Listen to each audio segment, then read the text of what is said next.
Hello students. तो previous lecture में हमने एप्लीकेशंस ऑफ एक्सपेंशन देखा था, है ना, कि लीनियर एक्सपेंशन से किस तरीके से हम कहाँ कहाँ पे उसको यूज कर पाते हैं। जो भी प्रॉपर्टी या जो भी किसी भी सब्सटेंस की जो टेम्परेचर सेंसिटिव पार्ट है वो टेम्परेचर इंक्रीज करने से अफेक्ट होगा, है ना, और उसके बेसिस पे हम लीनियर एक्सपेंशन यूज करके और थर्मल एक्सपेंशन यूज करके हम उसको सॉल्व कर सकते हैं, है ना। उसमें कितना चेंजेज हो रहा है और क्या हो रहा है वो सब कुछ हम निकाल सकते हैं। तो आज हम डिस्कस करेंगे हीट के बारे में, है ना। तो हीट एक्चुअली जब हम किसी सब्सटेंस में हीट देते हैं तो वो हीट क्या करता है, ऐसा नहीं कि हर बार वो सिर्फ टेम्परेचर ही चेंज करता है, ठीक ना। तो हीट को हम अभी दो पार्ट में डिवाइड कर रहे हैं। एक को हम बोलते हैं सेंसेबल हीट,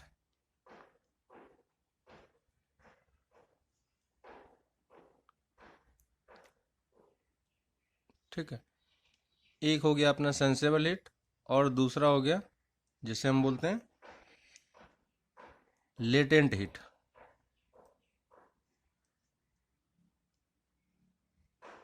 ठीक है। तो ये दो टाइप का हीट है और इस दोनों टाइप के हीट में डिफरेंस क्या है। अगर हम किसी बॉडी में हीट देते हैं तो वो उसका टेम्परेचर चेंज कर सकता है कि नहीं। तो यहाँ पे ये हीट क्या करता है, ये जो हीट है ये क्या करता है, बॉडी का टेम्परेचर चेंज करता है ना। बॉडीज टेम्परेचर चेंजेज, ठीक है। तो ये सेंसेबल हीट क्या करता है, बॉडी का टेम्परेचर को इंक्रीज करता है या डिक्रीज कर सकता है अगर हम बॉडी को हीट दे रहे हैं या बॉडी से हीट निकाल रहे हैं, है ना। वैसे ही अगर हम किसी में हीट देते हैं तो क्या होता है कि जरूरी नहीं कि हर बार उसका टेम्परेचर ही चेंज हो, ठीक है। कभी कभी क्या हो सकता है कि उसका टेम्परेचर चेंज नहीं भी हो सकता है ना। तो उस हीट को हम क्या बोलते हैं, लेटेंट हीट, है ना। और ये लेटेंट हीट क्या करता है, इस वाले पार्ट में टेम्परेचर में कोई चेंज नहीं होता है ना। तो टेम्परेचर डज नॉट चेंज। तो अगर टेम्परेचर चेंज नहीं हो रहा है तो वो हीट जाता कहाँ है, तो वो हीट किस में चला जाता है, फेज चेंज में, है ना। तो बॉडी के फेज चेंज के लिए, जब बॉडी का फेज चेंज हो रहा होता है तो उस टाइम पे जो हीट होता है वो उसके फेज चेंज में काम हो जाता है, तो बॉडी का टेम्परेचर इंक्रीज नहीं करता है, ठीक है। तो ये दो टाइप के हीट है, सेंसेबल हीट और लेटेंट हीट, है ना। फेज चेंज कौन कौन सा फेज चेंज होता है, आपको याद होगा कि या तो हम सॉलिड से लिक्विड में जा सकते हैं, और है ना, जैसे जब हम आइस को गर्म करते हैं तो वो सॉलिड होता है और उससे जीरो पे ही वो क्या होता है, लिक्विड के फॉर्म में आता है ना। वैसे ही हम लिक्विड से वेपर में जा सकते हैं, है ना। वैसे ही हम इसका रिवर्स भी हो सकता है, हम लिक्विड से सॉलिड में जा सकते हैं, वेपर से लिक्विड में जा सकते हैं, और सॉलिड से लिक्विड में भी मूव करते हैं, है कि नहीं। जबकि इसमें क्या होता है कि अगर कोई ऑब्जेक्ट को आप हीट दे रहे हो तो उसका टेम्परेचर इंक्रीज करता है पहले, है ना। तो अगर ये वाटर है तो वाटर से ही, वाटर अगर लोअर टेम्परेचर पे मान लो 20 डिग्री सेल्सियस पे, और उसको आप हीट दोगे तो वो इंक्रीज होकर 40 हो सकता है ना। आइस अगर माइनस में है ना, -5 डिग्री पे टेम्परेचर दोगे तो वो इंक्रीज करके जीरो तक पहुंचेगा, है ना। तो ये फेज चेंज होता है और ये सेंसेबल हीट होता है ना। और दोनों को हम मेजर कैसे करते हैं, तो सेंसेबल हीट को मेजर करने का या बॉडी का टेम्परेचर मेजर करने का, इसमें कितना हीट लग रहा है वो हम कैसे मेजर करते हैं। तो उसके लिए हमें एक एक्सपेरिमेंट आप कर सकते हो कि जैसे मान लो कि अगर आपके पास एक वाटर है ना, मान लो आपने 1 kg वाटर लिया और उसको आप गर्म करो और टाइम देखो कि वो कितने टाइम में बॉयल हो जा रहा है ना। और सेम चीज़ आप उसके मास को डबल करके यानी 2 kg वाटर लो, फिर से उसको हीट दो और उसका टाइम कैलकुलेट करो, तो आप क्या देखोगे कि उसका क्या होता है, जितना आपको पहले टाइम लगा था दूसरे बार में उससे डबल टाइम लगता है कि नहीं। तो यहाँ पे जो हीट होता है वहाँ पे हमें एक क्वांटिटी डिफाइन करनी पड़ती है जिसको हम क्या बोलते हैं, स्पेसिफिक हीट, है ना। और ये कैसे डिफाइन होता है, delta Q by delta T, ठीक है। और यहाँ पे हम इसको मास से भी डिवाइड कर देते हैं, ठीक है। तो ये एस क्या होता है,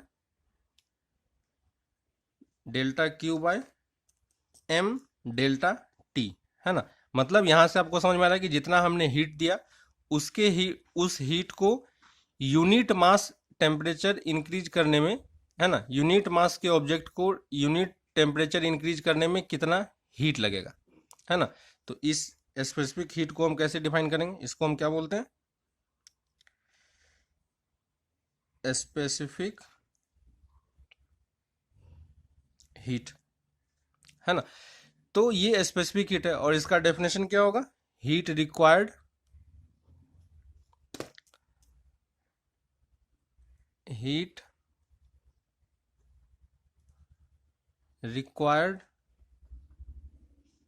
to raised the temperature of 1 degree Celsius of unit mass, है ना। तो यहाँ हमने मास से डिवाइड किया तो ये क्या बन जाता है, यूनिट मास बन जाता है ना। तो अगर आप किसी को हीट देते हो, है ना, तो सेंसेबल हीट को हम यहाँ से क्या लिख पाएंगे, तो अगर हमें सेंसेबल हीट निकालना है और इसी को अगर हम डेल्टा क्यू बोल रहे हैं तो इसको हम क्या लिख सकते हैं, एम एस डेल्टा टी, है ना। और ये आपने पहले पढ़ा होगा, है ना। तो यहाँ पे जो ये एस है ये कौन सा एस है, स्पेसिफिक हीट है, ठीक है। वैसे ही एक और टर्म डिफाइन होता है जिसको हम बोलते हैं एच, ठीक है। तो ऊपर वाले फॉर्मूले में देखो यहाँ पे हमने यूनिट मास के लिए कैलकुलेट किया था। अब अगर हम यूनिट मास के लिए कैलकुलेट नहीं करें, टोटल मास के लिए कैलकुलेट करें तो क्या हो जाएगा, एम से मल्टीप्लाई कर देना पड़ेगा, क्योंकि ये जो एस है ये क्या है, एक यूनिट मास के लिए। तो अगर हम एम यूनिट मास के लिए कैलकुलेट करें तो ये क्या कहलाएगा, एच, है कि नहीं। और इसे हम क्या बोलते हैं, हीट कैपेसिटी, ठीक है। तो कभी कभी आपको स्पेसिफिक हीट कैपेसिटी भी दिया रहता है और यानी तो सिर्फ हीट कैपेसिटी भी दिया रहता है ना। तो दोनों में क्या डिफरेंस है समझ में आ रहा है, ये यूनिट मास के लिए और ये यूनिट मास के लिए नहीं है ना। तो अगर आपको कभी एच दिया रहा है जिसका मतलब इसमें एम और एस दोनों आपस में मल्टीप्लाइड है। और इसको हम कैसे डिफाइन करेंगे, सेम वही चीज है, heat required to raise the temperature of 1 degree Celsius of total mass, ठीक है। तो ये टोटल मास हो जाता है। यहां से एस का अगर आप यूनिट कैलकुलेट करो तो देखो क्या हो जाएगा, एस आई यूनिट क्या हो जाएगा इसका, देखो हीट के लिए जूल यूज करेंगे, मास से डिवाइड होगा और टेम्परेचर से डिवाइड होगा। तो यहाँ पे हम क्या लिखेंगे, जूल पर केजी पर केल्विन, ठीक है। लेकिन इन जनरल क्या होता है कि कभी कभी आपको बुक में हीट को जो मेजरमेंट है वो कैलोरी में भी करते हैं, है ना। तो यही एस की वैल्यू आपको कैलोरी पर ग्राम पर डिग्री सेल्सियस भी दे देता है, ठीक है। तो डिपेंड करता है कि आप कौन सा मेथड यूज कर रहे हो, कोई फर्क नहीं पड़ता उससे, आप दोनों में से कोई सा भी यूज करो। अगर आपको इंटरचेंज करना है तो इंटरचेंज भी कर सकते हो, है ना। तो 1 कैलोरी किसके इक्वल होता है, 4.186 जूल, ठीक है। तो अगर आपको कभी क्वेश्चंस कैलोरी में दिया रहे हैं तो आप उसको जूल में कन्वर्ट करके एसआई यूनिट में जा सकते हो, है ना। और अगर जूल में ही कैलकुलेशन करना है तो जूल में भी आप कर सकते हो। तो ये दोनों यूनिट यूज होता है हीट के लिए, हीट मेजरमेंट के लिए हम कैलोरी भी यूज करते हैं और जूल वाला सिंबल भी यूज करते हैं। ये तो ऐसा यूनिट हो गया, तो एक एक्स्ट्रा कैलोरी वाला सिंबल भी है। ठीक है, अब आते हैं तो यहां पे हमने देखा कि ये जो स्पेसिफिक हीट होता है, ये स्पेसिफिक हीट हम देखते हैं कि कैसे कैलकुलेट होता है ना। तो आपको याद होगा कि एक जनरल स्टेटमेंट है ना, वाटर के लिए स्पेसिफिक हीट की वैल्यू कितनी होती है, 1 कैलोरी पर ग्राम पर डिग्री सेल्सियस, है ना। कैलोरी में ये सिंबल है, और अगर इसी को अगर हम जूल में कन्वर्ट करें तो कितना हो जाएगा, 4186 जूल पर केजी पर केल्विन, है ना। तो ये वैल्यू आपको याद रखनी है कि वाटर के केस में वाटर का स्पेसिफिक हीट कितना होता है, ये इतना होता है ना। अगर कैलोरी में हमें दिया हुआ तो कैलोरी में यूज कर लेंगे, और अगर जूल में दिया हुआ तो आप जूल में यूज कर लो, है ना। तो यहाँ पे स्पेसिफिक हीट का मतलब क्या होगा कि स्पेसिफिक हीट जितना ज़्यादा होगा, हमें उस ऑब्जेक्ट को उतना ज़्यादा हीट देने की जरूरत पड़ेगी, है कि नहीं। और इसको हम इस तरीके से समझ सकते हैं कि जैसे आपने ये देखा होगा कि जो सी वाला एरिया होता है ना, वहाँ पे गर्मी के टाइम पे भी ठंडी हवा चलती रहती है। तो वो क्यों चलता है ना। जब आप कोई लैंड पे रहता है ना, तो ज़मीन पे वहाँ पे गर्मी ज़्यादा लगती है, लेकिन जब वही हवा वगैरह चलती है तो वो ठंडी हवा चलती है। तो वाटर गर्म क्यों नहीं हो रहा है ना, जबकि लैंड गर्म हो जाता है। तो उसका रीज़न यही होता है ना। जो ज़मीन है उसका स्पेसिफिक हीट वाटर से क्या होता है, कम होता है। तो वाटर का स्पेसिफिक हीट ज़्यादा है, इसका मतलब इसको 1 डिग्री सेल्सियस टेम्परेचर इंक्रीज करने के लिए ज़्यादा हीट की ज़रूरत है कि नहीं। और उतना ही उससे कम हीट में जो ज़मीन है और सैंड है वो क्या हो जाता है, हीट हो जाता है ना। तो उस कोस्टल एरिया में क्या होता है कि गर्मी के टाइम पे जो लैंड वाला पार्ट है वो जल्दी हीट अप होता है, और वाटर वाला पार्ट जो है वो लेट से हीट होता है ना। और जो लेट से हीट होगा वो लेट से कूल भी होगा, है ना। तो इसलिए गर्मी के टाइम पे जब हवा चलती है तो वाटर वाला पार्ट क्योंकि कूल होता है, तो वहां से हवा चलने वाली क्या होती है, ठंडी होती है ना। तो ये एक स्पेसिफिक हीट कैपेसिटी का यूज है जो आप नेचुरल लाइफ में समझ सकते हो। ठीक है, इसकी तो एक तो हो गया आपका, है ना, wind near sea is cooler, है कि नहीं। और सेकंड है, क्योंकि ये लेट से हीट होता है इसलिए हम इसको किसके तरह यूज करते हैं, कूलेंट की तरह भी यूज करते हैं, कूलेंट इन रेडिएटर, है ना। आपको आपने कभी देखा होगा कि कुछ गाड़ी वगैरह में, कार वगैरह में जब वो ज़्यादा हीट हो जाता है तो उसमें हम रेडिएटर में वाटर डालते हैं, है ना, ताकि वो कूल डाउन हो जाए। तो वहाँ पे हम इसको कूलेंट की तरह भी यूज करते हैं। क्यों, क्योंकि इसका स्पेसिफिक हीट ज़्यादा है, तो ये ज़्यादा हीट एब्जॉर्ब कर पाएगा, है कि ना, सेम टेम्परेचर इंक्रीज करने के लिए। क्लियर है, तो आपको ये चीज़ समझ में आ रहा होगा। तो ये स्पेसिफिक हीट की बात है। तो जब भी हमें किसी बॉडी का टेम्परेचर को इंक्रीज करना है तो हमें उसे कौन सा हीट देना पड़ेगा, सेंसेबल हीट देना पड़ेगा, है कि नहीं। वैसे ही दूसरा आता है लेटेंट हीट, है ना। तो लेटेंट हीट में देखते हैं, तो लेटेंट हीट में क्या होता है कि टेम्परेचर चेंज नहीं होता है, सिर्फ फेज का चेंज होता है ना। फेज का चेंज मतलब क्या हो गया, सॉलिड से लिक्विड जाएगा या लिक्विड से वेपर में कन्वर्ट होगा, है ना।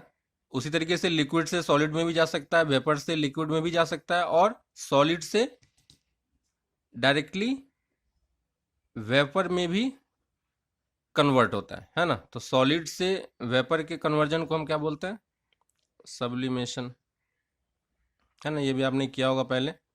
तो ये कन्वर्जन को क्या करते हैं, सब्लिमेशन। वैसे ही सॉलिड से लिक्विड के कन्वर्जन को हम क्या बोलते हैं, मेल्टिंग, है ना। लिक्विड से वेपर के कन्वर्जन को हम क्या बोलते हैं, वेपराइजेशन, है ना। तो ये सब कुछ आपने पढ़ा होगा। ये एक स्पेशल है, सॉलिड से डायरेक्टली वेपर में चला जाता है, वो लिक्विड फेज में जाता ही नहीं है, तो ये सब्लिमेशन कहलाता है। तो इस वाले में क्या होता है कि यहाँ पे हम हीट कैसे डिफाइन करेंगे, है ना। तो यहाँ पे हम एक स्पेसिफिक लेटेंट हीट डिफाइन करते हैं, है ना। और उसको हम कैसे डिफाइन करेंगे, डेल्टा क्यू बाय एम से, है ना। यानी पर यूनिट मास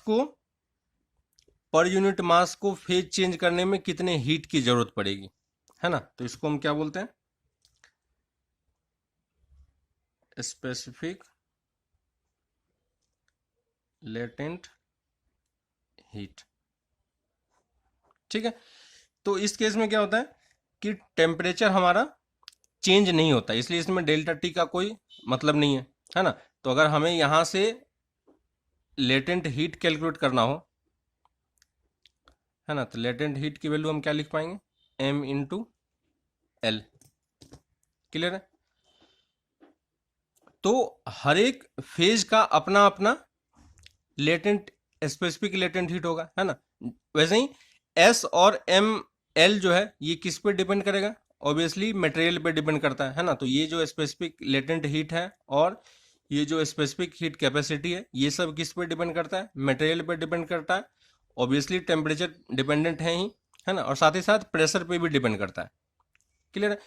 तो इस वाले केस में हमारा कोई भी टेम्परेचर चेंज नहीं होता है। क्लियर है। तो जब भी हम किसी बॉडी में हीट देते हैं तो हमें ये देखना पड़ेगा कि उसमें वो हीट एक्चुअली में जा कहाँ पे रहा है ना। क्या वो उसके टेम्परेचर को राइज करने में यूज हो रहा है, या फिर उसके फेज चेंज में यूज हो रहा है, या फिर दोनों केस पॉसिबल है ना। पहले फेज चेंज होगा फिर वो टेम्परेचर राइज करेगा, क्लियर है, या फिर वो पहले टेम्परेचर राइज करेगा फिर फेज चेंज करेगा, है ना। तो ये सब कुछ हम लोग क्वेश्चन के थ्रू समझेंगे कि कैसे कैलोरीमेट्री जब स्टार्ट करेंगे तो उसमें आपको समझ में आएगा कि हम किस तरीके से ये लेटेंट हीट को यूज कर रहे हैं। ठीक है। वैसे ही डेटा के लिए हम एक चीज लिख लेते हैं कि जो आइस होता है ना, तो आइस का जब फ्यूजन होगा तो उसका लेटेंट हीट कैपेसिटी कितना होता है, 80 कैलोरी पर ग्राम। क्लियर है। वैसे ही वेपर का, है ना, जब वो वेपराइज होता है तो उसका लेटेंट हीट कितना होता है वाटर के लिए, है ना। तो वाटर जब वेपराइज होगा तो उसको हम V से डिनोट कर रहे हैं, तो लेटेंट हीट ऑफ वेपराइजेशन, और वो कितना होता है 540 कैलोरी पर ग्राम। ठीक है। तो ये दो डेटा पॉइंट्स हैं जो न्यूमेरिकल्स में काफ़ी यूज होता है, तो हमें ये याद रखना है। ठीक है ना। इसको चाहो तो आप जूल में भी कन्वर्ट कर सकते हो, कन्वर्जन हमें पता है 1 कैलोरी इक्वल टू 4.186 जूल, है ना। तो ये पर ग्राम में है तो हमें इसे जूल पर केजी में कन्वर्ट करना पड़ेगा, है ना। तो उसमें जब कन्वर्ट करोगे तो कितना आ जाता है 3.33 इंटू 10⁵ जूल पर केजी, और इसको जब कन्वर्ट करोगे तो 22.6 इंटू 10⁵ जूल पर केजी, है ना। बुक्स वगैरह में ये सब डेटा दिया रहता है, तो आप जो भी चाहो यूज कर सकते हो। ठीक है। वैसे ही जब हम किसी को, तो अब हमें दोनों चीज़ें पता चल चुकी हैं कि कैसे एक हीट जब देते हैं तो क्या क्या चीज़ें चेंज होता है ना। तो मान लो कि हमने इस एक्सिस पे टेम्परेचर को रखा और इस एक्सिस पे हम हीट को मेजर कर रहे हैं। ठीक है। तो अगर हम किसी को हीट देंगे तो वो पहले क्या करेगा, है ना। तो अगर वो इस टाइप से कर्व बनता है ना, इसमें बोलते हैं हीटिंग कर्व।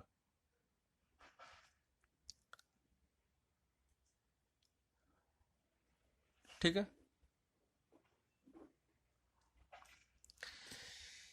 तो इस वाले पार्ट में मान लो कि अगर कोई हमारा सॉलिड है ना, और आइस का केस ले लो, तो अगर हम आइस हमारा मान लो टेम्परेचर नेगेटिव में है, ठीक ना। तो अगर टेम्परेचर नेगेटिव में तो पहले वो सॉलिड से किस में जाएगा, उसका टेम्परेचर इंक्रीज होगा, है ना। तो जिस पॉइंट पे ये वाला पॉइंट है ना, इसको हम क्या बोलते हैं, तो अगर ये सॉलिड है, ठीक है, यहाँ से ये वाला पार्ट लिक्विड का है और ये वाला पार्ट वेपर का है। ठीक ना। तो आप किसी सॉलिड को हीट दोगे तो पहले उसका टेम्परेचर इंक्रीज होगा, फिर एक पॉइंट पे पहुंचेगा जहां पे उसका मेल्टिंग स्टार्ट होगा। तो इस वाले पॉइंट को हम क्या बोल रहे हैं, मेल्टिंग पॉइंट, है ना। और जब ये मेल्ट हो रहा होगा तो इस वाले पार्ट में उसका कोई भी टेम्परेचर चेंज नहीं होगा, दिख रहा है आपको, है ना। और जब टेम्परेचर चेंज नहीं होगा तो इस वाले पार्ट में वो क्या होता है, कुछ पार्ट उसका लिक्विड में कन्वर्ट हो चुका होगा, कुछ पार्ट सॉलिड में ही रहेगा। तो इस वाले पार्ट में वो सॉलिड और लिक्विड दोनों फेज में एक साथ एग्जिस्ट करता है, ठीक है। तो जब कंप्लीटली सॉलिड लिक्विड में कन्वर्ट हो जाएगा उसके बाद फिर से क्या होगा, फिर से उसका टेम्परेचर राइज होना स्टार्ट होगा, है कि नहीं। और इस पॉइंट पे जब पहुंचेंगे तो यहाँ पे ये क्या होगा, इसका बॉइलिंग पॉइंट स्टार्ट होगा, है ना। और इस बॉइलिंग पॉइंट पे फिर से इसका टेम्परेचर चेंज नहीं होगा। कब तक चेंज नहीं होगा, जब तक, है ना, लिक्विड यहाँ से वेपर में कन्वर्ट होना स्टार्ट होगा। तो जब तक थोड़ा सा भी लिक्विड रहेगा, है ना, तो कभी भी इसका टेम्परेचर इंक्रीज नहीं होगा। यहाँ पे भी जब तक थोड़ा सा भी सॉलिड है तब तक इसका टेम्परेचर इंक्रीज नहीं होगा। जब तक सॉलिड कंप्लीटली लिक्विड में कन्वर्ट नहीं हो जाएगा तब तक ये टेम्परेचर राइज नहीं होगा, ठीक है। वैसे ही यहाँ पे भी इस वाले फेज में भी क्या होता है, लिक्विड और वेपर जो होता है वो दोनों एक साथ एग्जिस्ट करता है, और उसके बाद फिर से यहाँ से वेपर का फिर टेम्परेचर इंक्रीज स्टार्ट होगा, क्लियर है। तो ये एक कर्व है, ठीक है। तो इस वाले पार्ट में क्या होता है कि यहाँ पे जब हम हीट देते हैं तो ये कौन सा हीट काम में आता है, क्योंकि ये टेम्परेचर इंक्रीज कर रहा है तो यहाँ पे सेंसिबल हीट लगेगा हमें, है ना। और ये हीट कहाँ कहाँ लगेगा, यहाँ पे भी लगेगा, इस वाले पार्ट पे भी लगेगा, है ना। तो जितना इंक्रीजिंग वाला कर्व है उन सारे पार्ट में कौन सा हीट जाएगा, सेंसिबल हीट, है ना। और इस वाले पार्ट में कौन सा हीट जाएगा, लेटेंट हीट, है ना। तो किस वाले पार्ट में जाएगा, जो भी फेज चेंज वाला पार्ट है, ठीक है। तो ये कर्व आपको अच्छे तरीके से समझ में आ रहा होगा कि कैसे कौन सा हीट कहाँ पे यूज हो रहा है, ठीक है। यहाँ पे अगर कोई दो कर्व को कंपेयर करने के लिए दिए तो ये जो स्लोप वाला पार्ट है ना, स्लोप को हम inversely proportional of heat capacity बोल सकते हैं, है ना। तो जिस ऑब्जेक्ट का हीट कैपेसिटी जितना ज़्यादा होगा ये स्लोप उतना ही उसका कम होता जाएगा, है ना। और जिसका हीट कैपेसिटी कम होगा उसका स्लोप क्या होगा, ज़्यादा होगा, है ना। हीट कैपेसिटी कम या ज़्यादा होने का मतलब क्या हो गया कि अगर हीट कैपेसिटी कम है तो स्लोप ज़्यादा होगा, इसका मतलब टेम्परेचर राइज ज़्यादा होगा, इसका मतलब कम हीट में उसका टेम्परेचर ज़्यादा इंक्रीज कर सकता है ना। और हीट कैपेसिटी ज़्यादा है इसका मतलब उसे ज़्यादा हीट लगेगा टेम्परेचर को इंक्रीज करने में, तो ये स्लोप क्या हो जाएगा, कम हो जाएगा, है ना। तो जहाँ जहाँ पे ये स्लोप वाला पार्ट है उन सारे पार्ट में स्लोप आप इस तरीके से कैलकुलेट कर सकते हो। वैसे ही ये जो लेंथ है ना, तो ये वाला जो पार्ट है ये लेंथ, इस लेंथ किसके प्रोपोर्शनल होगा, लेटेंट हीट के, है ना। तो जिसका लेटेंट हीट ज़्यादा होगा वो ज़्यादा टाइम तक ये लेंथ क्या हो जाएगा, लेंदी हो जाएगा, है ना, और लंबा हो जाएगा। कम होगा तो ये लेंथ कम होगा, है ना। तो दो कर्व को अगर आपको किसी तरीके से कंपेयर करना है तो ये दोनों प्रॉपर्टी आप यूज कर सकते हो, ठीक है। तो हमने देखा कि सॉलिड से लिक्विड कन्वर्जन जब हो जाता है तो उस वाले पार्ट को हम क्या बोलते हैं, मेल्टिंग, है ना। तो यहाँ पे मेल्टिंग कहाँ पे हो रहा होगा, इस वाले पॉइंट पे मेल्टिंग हो रहा होगा, है कि नहीं। और इस वाले पार्ट पे क्या हो रहा होगा, वेपराइजेशन हो रहा होगा, है ना। तो यहाँ से वेपराइजेशन, है ना, वेपर में बनना स्टार्ट होगा तो यहाँ से वेपराइजेशन स्टार्ट हो रहा होगा, ठीक है। तो इन सब चीज को हम और बेटर तरीके से समझते हैं। एक और फिनोमिनन होता है जिसे हम बोलते हैं रिगैलिलेशन,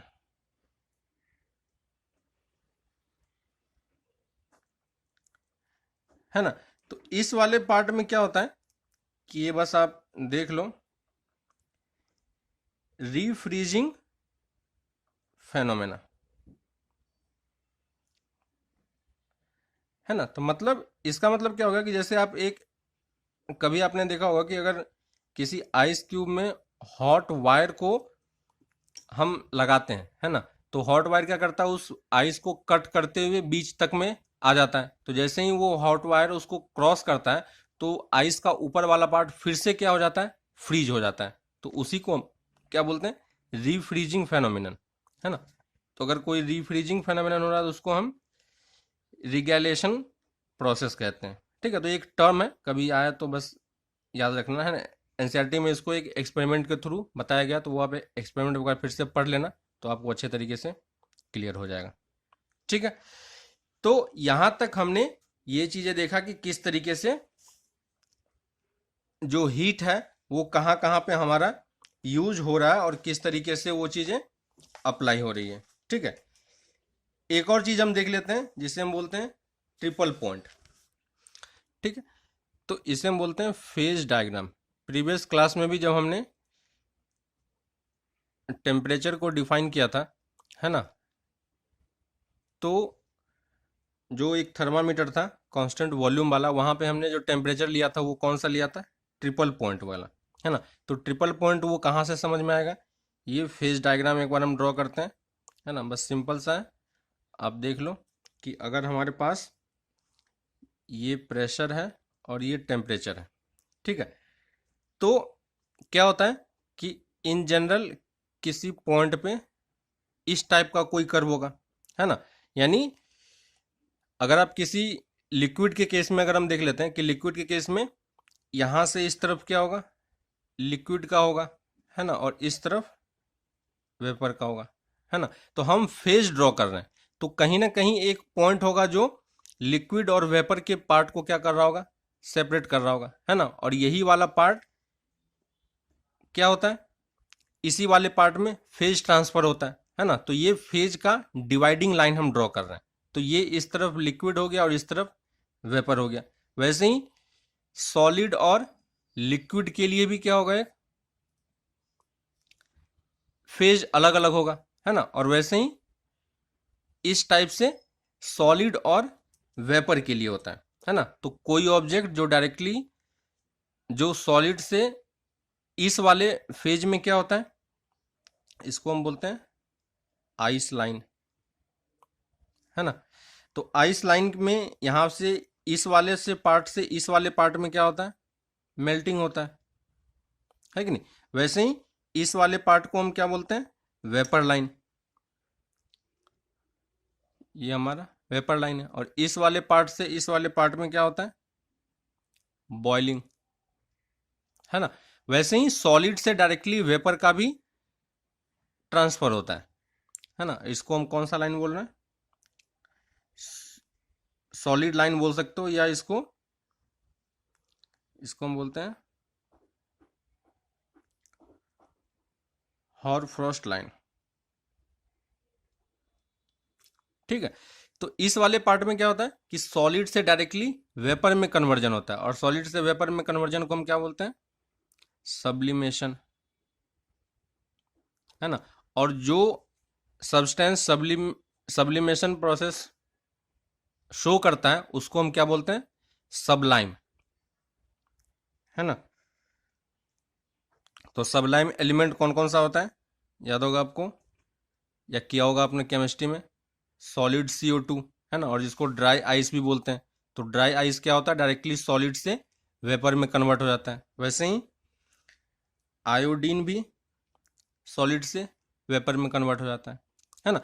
तो ये तीनों फेज जिस पॉइंट पे मीट करते हैं, है ना, आपने ये देखा कि लिक्विड और वेपर का एक लाइन होगा, वैसे ही सॉलिड और लिक्विड का एक लाइन होगा, और सॉलिड और वेपर का भी एक लाइन होगा। तो ये तीनों पॉइंट जहां पे मीट करते हैं, इसी पॉइंट को हम क्या बोलते हैं, ट्रिपल पॉइंट, है ना। और इस ट्रिपल पॉइंट पे क्या होता है कि तीनों एग्जिस्ट करता है ना। तो यहां पे इस एट ट्रिपल पॉइंट उस सब्सटेंस का लिक्विड फॉर्म भी एग्जिस्ट करेगा, वेपर फॉर्म भी एग्जिस्ट करेगा, और सॉलिड फॉर्म भी एग्जिस्ट करेगा, है ना। तो और इसी टेम्परेचर को हम क्या बोलते हैं, यहाँ पे टेम्परेचर कितना होता है, तो इसको बोलते हैं ट्रिपल पॉइंट ऑफ टेम्परेचर। और यही टेम्परेचर कितना होता है, 273.16 केल्विन, है ना। और इस पॉइंट पे प्रेशर कितना होता है, 6.11 इंटू 10⁻³ पास्कल, ठीक है। तो यही ट्रिपल पॉइंट वाला, यही ट्रिपल पॉइंट था जो हमने प्रीवियस वाले में, है ना, थर्मामीटर में यूज किया था, है ना। तो इसमें होता क्या है कि आपने देखा होगा कि प्रेशर किसके प्रोपोर्शनल होता है, टेम्परेचर के। यानी अगर प्रेशर आप इंक्रीज करोगे तो बॉइलिंग पॉइंट भी क्या होता है, इंक्रीज होता है ना। तो वो आपको इस कर्व से दिखाई दे रहा होगा कि ये जो बॉइलिंग पॉइंट है, जैसे जैसे टेम्परेचर इंक्रीज होगा, है ना, बॉइलिंग पॉइंट भी क्या होता जाएगा, इंक्रीज करता जाएगा। और अगर आप प्रेशर डिक्रीज करोगे तो बॉइलिंग पॉइंट भी डिक्रीज करेगा, है ना। तो ये सब कुछ था फेज डायग्राम के बारे में कि कैसे फेज डायग्राम वर्क कर रहा है, ठीक है। तो यहां तक आप, अभी तक हमने सिर्फ बेसिक्स कवर किए हैं, है ना। सॉलिड, ये हीट का, स्पेसिफिक हीट क्या होता है, लेटेंट हीट क्या होता है ना। बस हमने डेफिनेशन वगैरह देखा और उससे रिलेटेड कुछ जो थ्योरेटिकल क्वेश्चंस थे हमने वो किए, है ना। नेक्स्ट क्लास में हम इसी का कैलोरीमेट्री वाला पार्ट देखेंगे कि इस सारे पार्ट्स को हम कैसे अप्लाई करके सॉल्व कर सकते हैं, ठीक है। तो नेक्स्ट वाले पार्ट में हम लोग न्यूमेरिकल्स बेस्ड कुछ क्वेश्चंस करेंगे और फिर आगे प्रोसीड करेंगे, ठीक है। तो फिर हम लोग नेक्स्ट क्लास में मिलते हैं। Okay, bye.